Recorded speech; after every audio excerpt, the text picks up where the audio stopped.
Freak. 1 minute you're playing 21 and horse on the courts in Harlem, and the next moment you're in the showroom, configuring the gunmetal and graphite exterior of your luxury car and your iPad mini.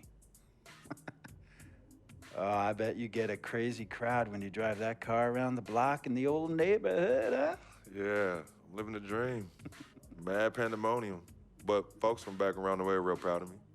Yeah, I hear you. Local kid makes good. You know, it kind of reminds me of when I took my tech stock public and I rang the New York Stock Exchange bell, and my mom's friends called her up and said, "Maggie, is that your son on Bloomberg News this morning ringing the bell?" And my mom says, "Yes, sirree, Bob, it was him." That was a great moment, Freak.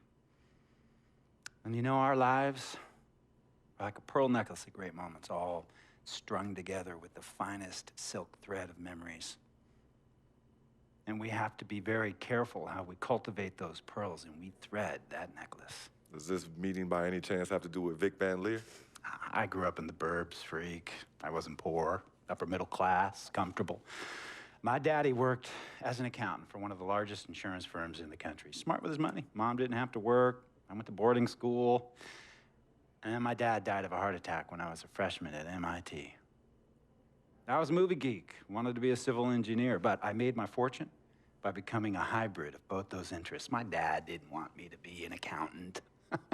Oh, listen to this. My best friend was a guy named Isidore. Yeah, we called him Izzy. He was one of the smartest human beings I have ever met in my life. I mean, Izzy was taking second-year college calculus courses as a high school sophomore, right? Straight A student, full ride to MIT. Izzy had the world at his fingertips. But he was always looking for trouble, and trouble found him. He ran with the wrong crowd. And when we got to MIT, he got this great job working for a financial consulting firm in Boston. But every weekend, he would fly to Vegas. You see, Izzy had a system for counting cards in Vegas that had the big casinos on the Strip. Oh, stymied. He would come back to MIT with suitcases filled with $200,000 in cold cash. What? Yeah. So your man Izzy was getting hit off like that? Like a fat rat in a cheddar cheese factory, Freak. Okay, so what happened to this dude Izzy? Because he's dope. No, not dope. Dead. After he'd been missing for 3 weeks, the Nevada State Police never found hide nor hair of Isidore. And our friendship took a hit when he asked me to hang out with him in Vegas, and I said I wouldn't do it because I knew he was on a dark and twisted path in his life. And yes, he was my dude. But no way was I gonna throw my life away trying to show my loyalty to a guy who really and truly didn't understand what loyalty was all about. So this meeting is about Vic. Correctamente. Okay, well, sir, Vic isn't Izzy. And why's that, Freak? Well, for one thing, you and your dead friend Izzy didn't grow up poor. Me and Vic grew up in a neighborhood where we had to look over our shoulder every 2 seconds to make sure nobody was going to walk up on us and rob us. True. Izzy and I did not grow up in the hood. But we, like you, thankfully grew up in a two-parent household. But even that wasn't enough for Izzy. He wasn't satisfied. He was always looking for a 5-alarm fire when he already had the warmth and comfort of a loving family. This is not about class warfare, Freak. This is about the consequences of making bad choices and risking it all when you feel like you have nothing to lose. Vic is like a brother to me, sir. But you shouldn't be Brother Vic's keeper, Freak.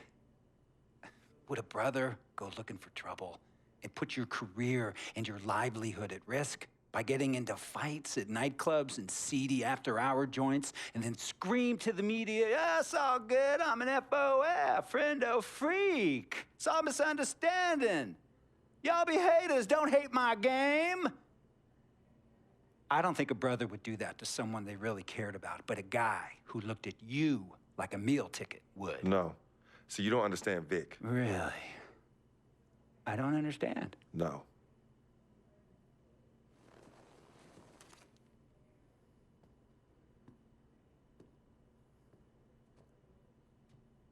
Look, man, It was a misunderstanding with the guy in the next VIP booth. His honey started flirting with me, so naturally I started flirting back. Next thing I know, Captain Cornball's off my grill piece beefing. Next thing he know, he got a 2-piece and a biscuit on his left eye. Hey, I don't know who hit him. And it damn sure wasn't me. Hey, Captain Cornball's mad because I'm an FOF, friend of freak. Hey, but check this out though. He needs to train that hottie before he leave the house though. Yo, he's hotties ain't loyal, man. What's there to understand? Are you freaking blind? You know, I just want to know, how much did you pay your lawyers to make all this go away? Almost 100,000. Excuse me, son, I'm sorry, I couldn't hear you. I said I paid almost $100,000. Exactly. And if you keep riding shotgun with Vic, you're gonna go broke. Quick, fast, and in a hurry. Look, Vic is my friend, and I grew up with him. How many times I gotta tell you, sir? Freak, this is not a request.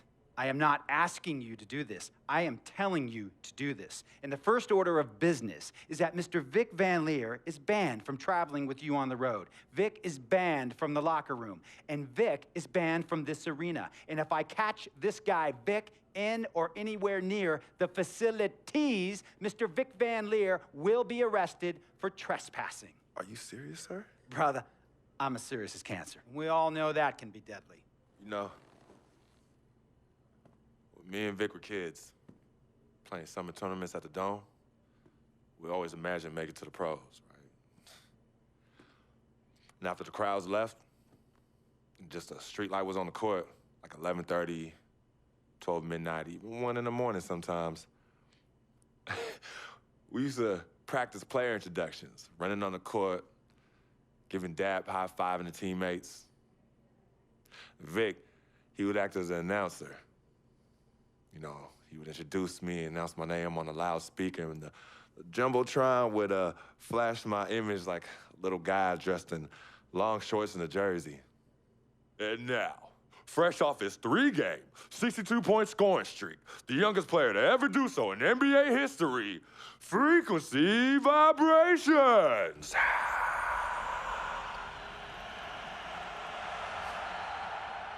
So me and Vic would sit in those empty bleachers at the Dome and dream like nobody's business. And now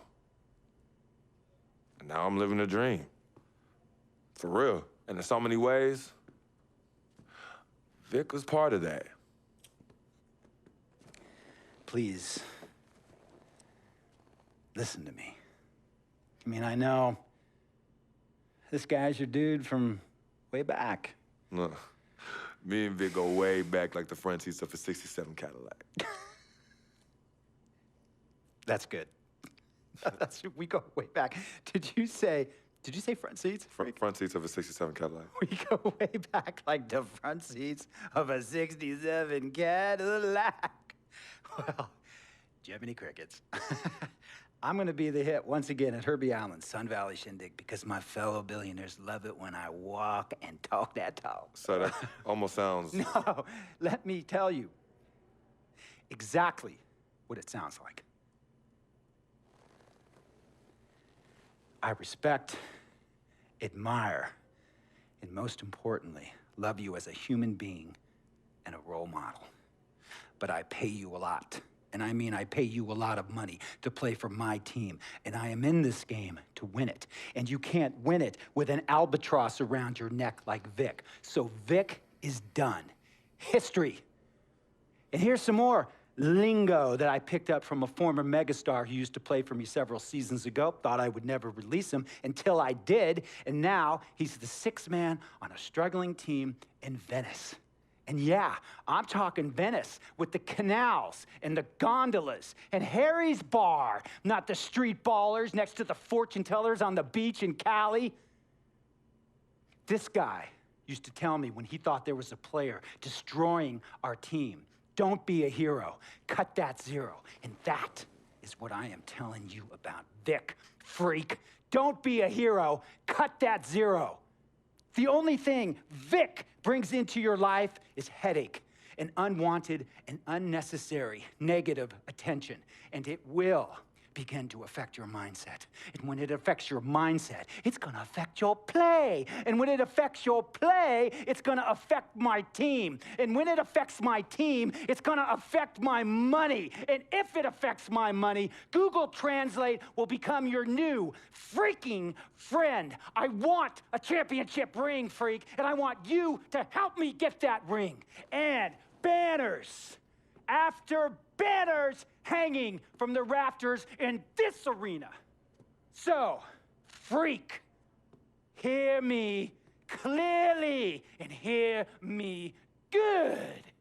V, G, Vic, gotta go!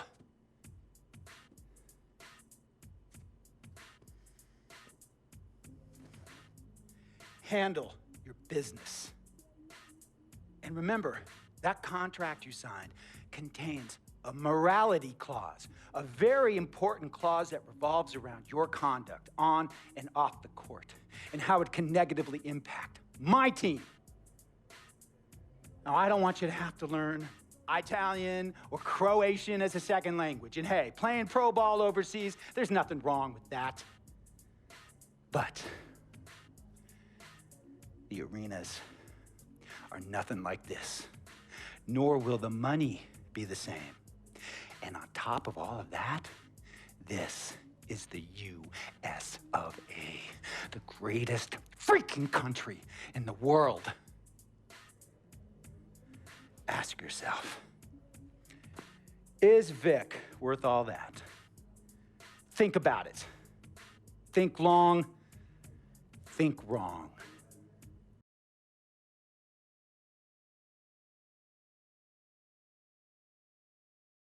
Tell you about